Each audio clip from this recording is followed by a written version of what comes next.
कैसे मैम? मैं बढ़िया। आप बताओ कैसे हो। मैं भी बढ़िया।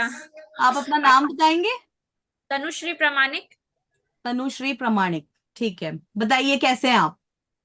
बस ठीक है मैम, आप बताइए।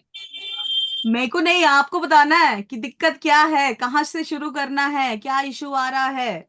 कब से आप प्रिपरेशन कर रहे हो, कुछ बताओ अपने बारे में। मैम, मेरा प्रिपरेशन जो स्टार्ट हो रहा था वो लॉकडाउन से स्टार्ट हो रहा था, बट उस समय मेरा ग्रेजुएशन भी साथ ही साथ चल रहा था। हम्म। और 2023, हाँ, नेक्स्ट पिछले साल मेरा ग्रेजुएशन कंप्लीट हुआ और तब से मैंने बैंकिंग एग्जाम देना स्टार्ट किए। हम्म। उसमें से लगभग तो कुछ मार्क्स के लिए छूट जाते थे, तो एक क्लियर हो गया किसी तरह, पता नहीं कैसे। हम्म। अब मेंस दिया है, पता नहीं अब मेंस में क्या होगा क्या नहीं। मतलब 50-50 चांस लग रहा, हो जाएगा नहीं होगा, होगा नहीं होगा। तो लग रहा है कि इंटरव्यू का प्रिपेयर कर ही लेते हैं, क्या बाद में काम आएगा इस चीज के लिए। अच्छा अच्छा। तो तनुश्री, मैं आगे बढ़ने से पहले आपसे ये कहना चाहूंगी कि ये रिकॉर्ड हो रहा है सेशन, और ये यूट्यूब पे भी अपलोड हो सकता है। आपको कोई इशू तो नहीं है। No ma'am, I don't have any issue for this. Okay good.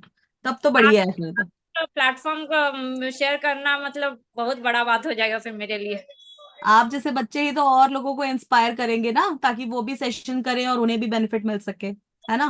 तो तनुश्री, हाँ। आपका भी बहुत योगदान रहेगा हमारे चैनल पे। ठीक है। तो डे वन से जब से आपने चैनल खोला है तब से मैंने स्टार्ट कर दिया था फॉलो करना। उसके बाद मैंने कहा भी कि मैम पर्सनालिटी डेवलपमेंट को लेके कुछ वीडियो बनाओ, क्योंकि मेरा पर्सनालिटी जो है वो हमको लगता है कि बहुत इम्प्रूव करने का जरूरत है। देखो, सबसे अच्छी बात तो ये है कि आपको लगा कि पर्सनालिटी इंप्रूव करने की जरूरत है। मतलब इसका मतलब ये नहीं कि वो खराब है, लेकिन यस, इम्प्रूवमेंट की जरूरत हम सबको है, मुझे भी है। लेकिन हम्म। थोड़ा और अच्छा अगर हम कर सकते हैं तो क्यों ना करें, है ना। हाँ। हम्म। और डेफिनेटली आपको घबराने की जरूरत नहीं है। अगर आप साथ हैं तो बढ़िया, हम इम्प्रूव करेंगे उस चीज को। और देखो, आपका ये डिसीजन भी बहुत अच्छा है। आपको अगर लग रहा है कि चांस 50-50 है, लेकिन स्टिल आप अभी इम्प्रूव करना चाहते हो, तो ये एक दिन की तो बात होती नहीं है। पर्सनालिटी डेवलप करने के लिए हमें कुछ टाइम चाहिए, कुछ टाइम पीरियड चाहिए। तो दोस्तों, जो भी आप सुन रहे हैं, मैं कहना चाहूंगी कि तनुश्री का डिसीजन बहुत ही अच्छा है, कि उन्होंने सही टाइम पे चूज किया कि उन्हें अपनी पर्सनालिटी इंप्रूव करनी है, और वो कॉन्फिडेंस बिल्टअप करना है, ताकि क्या कहते हैं, इंटरव्यू वो अच्छे से फेस कर पाए, है ना। क्योंकि ये एक दिन का प्रोसेस नहीं है, इसमें टाइम लगता है। और जितना टाइम आप दोगे, और ज्यादा टाइम नहीं देना, 5 to 10 minutes more than enough है। इतना भी आप कर लोगे तो धीरे धीरे धीरे वो इम्प्रूव होता रहेगा। ठीक है। Yes ma'am. तो आपने यस। ये तो समझा कि थोड़े इम्प्रूवमेंट की जरूरत है, तो आप कहाँ लैग कर रहे हो, कभी आपने सोचा इस चीज के बारे में। मैम, मेरा प्रॉब्लम क्या होता है, हम जो फेस किए पता नहीं, जैसे ही माहौल चेंज हुआ, मतलब ऐसे इंसान से मिले जिसको हम नहीं जानते, या फिर कोई हम्म। Higher authority. ऐसे तो हम्म। हम रैंडम किसी भी इंसान से बात कर सकते हैं। हम हम्म। रास्ते में भी कोई ऑटो में जा रहा है उससे भी बात करने में हिचक नहीं होती, लेकिन जैसे हायर अथॉरिटी, जैसे इंटरव्यू में कोई बैठा दिया, उसके बाद मेरे हाथ भी कांपते हैं, पैर भी कांपना स्टार्ट होता है, सब कुछ। अब मेरा आवाज भी लड़खड़ाने लगता है। अभी तो आपका स्क्रीन भी लड़खड़ा रहा है। थोड़ा रहा, आप हाँ। उसको बस स्टेबल रखिए, ठीक है ना, ताकि आप अच्छे से आप दिखो मुझे, है ना। कुछ वेट जगह मैम, है कहीं पे जहाँ पे अपन स्टेबल रख सकते हैं उसको, तो डिस्टरबेंस कम होगा। ये हाथ भी कांपने का ही मेरा एक ये है कि हाथ भी कांपने लगता है उस चीज में। पर आप जैसा कि बता रहे हो कि आपको कोई दिक्कत नहीं होती है बात करने में, तो फिर ऐसा क्यों होता है, कभी आपने सोचा है इस बारे में। यस गुड, ये पोजीशन ठीक है। नाइस। हम्म। पता नहीं, वो तो हम उतना डिटेल में हम नहीं जानते हैं, लेकिन हाँ हमको लगता है कि जब भी कोई ऐसा सिचुएशन आता है जहाँ पे मेरे नॉलेज को लेके कोई बात करने लगा, तब हमको लगता है कि हमसे यहाँ नहीं हो पाएगा। हमको वो चीज आता है, लेकिन हमको लगता है हम बोलेंगे और वो गलत हो जाएगा, तो फिर हम हिचकिचा जाते हैं और फिर पीछे आ जाते हैं उस चीज के लिए। ठीक है। तो इतना जो भी डिस्कशन हुआ, इतने देर में मैंने आपकी दो चीजें ऑब्जर्व करी, ठीक है। पहला तो ये कि आप बात तो मुझसे कर रहे हो, लेकिन इधर उधर इधर उधर देख के कर रहे हो, मतलब आई कांटेक्ट आपका नहीं है, ठीक है। तो आप याद रखना, जब भी आप किसी इंसान से आई कांटेक्ट नहीं करते हो, तो वैसे ही आपका आत्मविश्वास कम हो जाता है, और सामने वाले को लगता है ये तो खुद बिलीव नहीं कर रहा अपनी बात पे, तो मुझे क्या कन्विंस करेगा। आप समझ रहे हो। लेकिन जैसे ही आई कांटेक्ट बनेगा, अब जैसे मैं आपसे बात कर रही हूँ, अब आप, मैं आई कांटेक्ट करते हुए आपसे बात कर रही हूँ, तो आपको भी ये पता है कि मैडम जो बोल रही है वो सही ही बोल रही होगी। तो आधा ट्रस्ट जो होता है ना, अपन ऐसे गेन कर लेते हैं। Through eye contact. तो बॉडी लैंग्वेज बहुत इंपॉर्टेंट है, आपको समझ में आ रहा है? तो सबसे यस पहले आप ये कोशिश करिएगा कि अब आप जिससे भी मिले, जिससे भी बात करें, शुरुआत अपने घर में मम्मी पापा भाई बहन दोस्तों यार जो भी है उससे शुरुआत करें, और हमेशा आई कांटेक्ट करके बात करें, नजरें चुराना नहीं है, आई कांटेक्ट करना है। ठीक है? Yes ma'am. ठीक है, पहला तो ये क्लियर हुआ।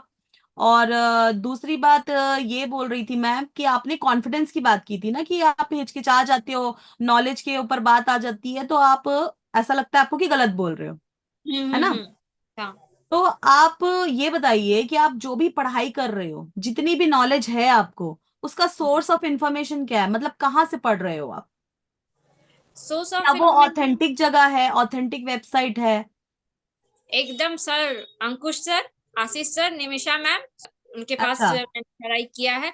तो हम्म ऑथेंटिक एक्चुअली मेरा प्रॉब्लम जो हमको लगता है ना, कि हम कोई चीज को ध्यान से नहीं देखते हैं। मतलब हम हम्म पढ़े, ठीक है, लेकिन हम्म चीज हम ध्यान से नहीं देखे कि वो हम्म हम सही पढ़े गलत पढ़े।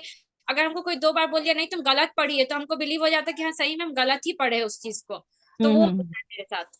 तो देखो, तो सबसे पहला आपका जो प्रॉब्लम मुझे समझ में आ रहा है वो ये है कि आपको फोकस करने में दिक्कत हो रही है ना?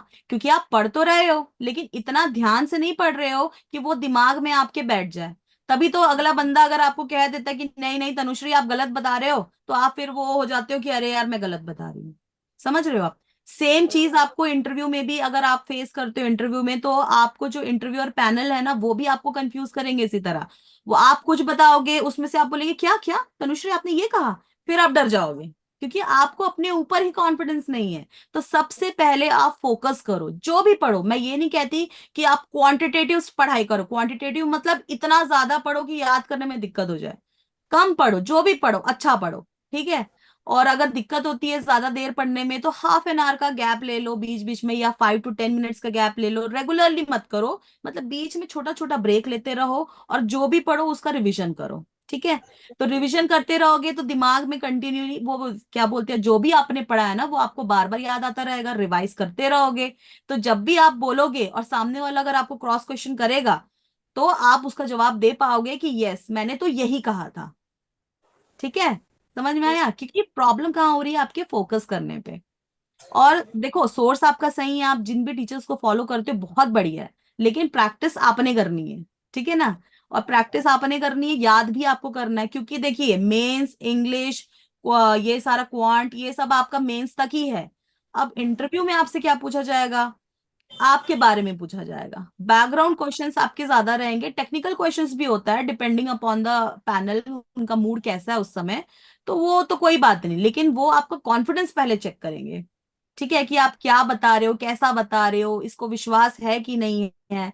तो कॉन्फिडेंस बनाने के लिए आपने जो पढ़ा है उसे आप बार बार रिवाइज करें और याद करें और मिरर के सामने प्रैक्टिस करें। ठीक है? क्योंकि वहां तो वो आपको बैकग्राउंड के बारे में पूछेंगे, करंट में सिचुएशन क्या चल रहा है वो पूछेंगे, जिस भी बैंक के लिए आप इंटरव्यू देने गए उसकी पॉलिसीज पूछेंगे। तो ये सारी चीजें आपको पता होनी चाहिए। और कॉन्फिडेंस तो नॉलेज से ही आता है।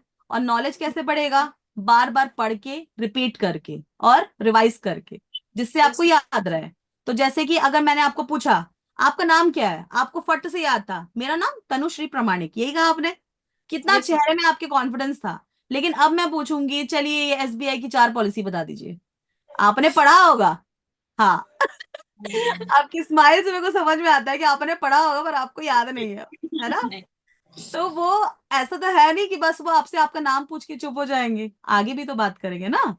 यस तो मैम। इसके लिए आपने पढ़ा तो जरूर होगा लेकिन अभी आपको याद नहीं है। यस ठीक है? मैम। क्वेश्चंस ऐसे ही आते हैं इंटरव्यू में, सडनली आ जाते हैं। थोड़ा वो आपको रिलैक्स करेंगे फिर सडनली आपके ऊपर एक क्वेश्चन थ्रो करेंगे, फिर आप सोचोगे क्या हो गया। तो उसके लिए हमें काम एंड कंपोज रहना है।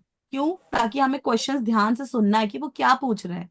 और आप ऐसे जैसे हंसे ना उनके सामने, आप ऐसे नहीं हंस सकते, है ना? तो यहाँ पे हम इस चीज की प्रैक्टिस करेंगे और आगे सीखेंगे कि कैसे हमें इंटरव्यू फेस करना है और आपका ये जो कॉन्फिडेंस है और किस तरह आगे बढ़ाना है। Yes ma'am. तो 2 पॉइंट क्लियर हो गया आज। पहला, आपको आई कांटेक्ट हमेशा मेंटेन करना है चाहे आप किसी से भी बात कर रहे हो। इस तरह क्या है ना, आपकी प्रैक्टिस बनेगी। तो जब इंटरव्यूअर पैनल बैठेगा ना आपके सामने, आपको इस चीज की इतनी हैबिट रहेगी ना, आप जो भी जवाब दोगे आंखों में आंखें डाल करके दोगे, प्रॉपर आई कांटेक्ट मेंटेन करके दोगे। इससे आपका कॉन्फिडेंस बढ़ेगा। दूसरा, आपका नॉलेज अभी फिलहाल कम है, मतलब कम तो नहीं मैं कहूंगी, आपको याद नहीं रहता बेसिकली, इसके लिए आप अच्छे से डिलीवर नहीं कर पाते। तो yes. Proper revision is must. ठीक है, जब भी आप यस। रिवाइज करोगे तो वो आप अच्छे से उसे डिलीवर कर पाओगे। और जब आप अच्छे से किसी चीज के बारे में बताते हो ना, तो आपका कॉन्फिडेंस अपने आप बढ़ता है, और सामने यस वाला मैम। सुनता है तो आपको लगता है ना कि हाँ यार, अब मेरे को आ रहा है, अंदर से लगता है ना, हाँ मेरे को आ रहा है, आ रहा है, अब तो बढ़िया हो जाएगा, अब तो सेट हो जाएगा। एग्जाम्पल मॉक टेस्ट का ले लो, जब अपन क्वेश्चंस लगाते हैं आपको लगता है ना, अरे ये तो मैंने पढ़ा था, ये तो मुझे आता है, आप फटाफट बनाने लग जाते हो। और फिर किसी टॉपिक पे पहुंचते, अरे ये तो मैंने पढ़ा था पर अब याद नहीं आ रहा, फिर कॉन्फिडेंस गिरने लगता है। लेकिन जैसे जैसे आने लगता है, वैसे वैसे आपका कॉन्फिडेंस बढ़ता है। समझ रहे यस हो? मैम। तो रिविजन आपको करना है, और आपका बोलने का जो तरीका है वो इम्पोर्टेंट होता है। ठीक है, आपके आज के सेशन में आपको क्या समझ में आया? सबसे पहले तो जो हमको फोकस करना है कि जो भी पढ़ रहे हैं उस चीज को हम ध्यान से पढ़े। और हम्म। आई कांटेक्ट वो बहुत इंपॉर्टेंट है कि हम आई हम्म। कांटेक्ट करें, क्योंकि और खासकर अपने पर्सनालिटी को सुधारने के लिए हमको थोड़ा कंट्रोल करना होगा। हम कहीं भी जो हंसते हैं उस चीज को एक नहीं नहीं, मेंटेन। देखिए, हंसने में कोई बुराई नहीं है, हंसना इंटरव्यू। बहुत, हाँ वही मैं कह रही हूँ। तो पॉइंट कहाँ पे क्या लागू होता है ये अप्लाई करना जरूरी है। तो यस। अपन जैसे अभी नॉर्मल बात करें तो यहाँ तो चलेगा, लेकिन अगर आप वहां करोगे, तो अगर तो पैनल बहुत अच्छी होगी तो शायद वो आपको एक्सेप्ट भी कर लें। लेकिन अगर पैनल वैसी ना हो, वो सोचेंगे कि आप सीरियस स्टूडेंट नहीं हो, तब क्या करेंगे? तो ऐसा मौका ही क्यों देना, है ना? यस तो मैम। अपन पहले से अपन मॉडरेटली प्रिपेयर होके जाएंगे, मॉडरेट रहेंगे, ना ज्यादा हंसेंगे ना ज्यादा सीरियस रहेंगे। चेहरे पे यस। एक प्यारी सी स्माइल रहेगी, और उसी के हिसाब से हम जवाब देंगे, जैसे अब शुरुआत में आपके चेहरे पे थी स्माइल, बस उतना ही रखना है। Okay ma'am. ठीक है। हाँ, और ये जो स्माइल है ना, ये हमेशा थ्रू आउट द सेशन बरकरार रहना चाहिए, चाहे आंसर आता हो चाहे आंसर नहीं आता हो। ठीक है, तो ये दोनों चीजें अभी आप कुछ दिन करो, और फिर अपन सेशन अगले सेशन में मिलेंगे। ठीक है, होपफुली आपको ये सेशन फ्रूटफुल लगा होगा, कुछ यस मैम। इम्प्रूवमेंट। ये तो बाकी आपको प्रैक्टिस करना है, और अपन मिलते रहेंगे, ठीक है, यस ताकि मैम। आप अभी कैसे हो और आगे कैसे हो ये अपन देखेंगे। ठीक है, क्योंकि इम्प्रूवमेंट तो लास्ट में ही पता चलेगा ना, आज तो बिगिनिंग था। तो कोई इशू नहीं है, अपन कमियों को जानेंगे पहले और फिर सुधारेंगे। ठीक है, मैम। चलिए फिर तनुश्री, मिलते हैं नेक्स्ट सेशन में। Okay, thank you ma'am. Bye bye, good luck. Thank you.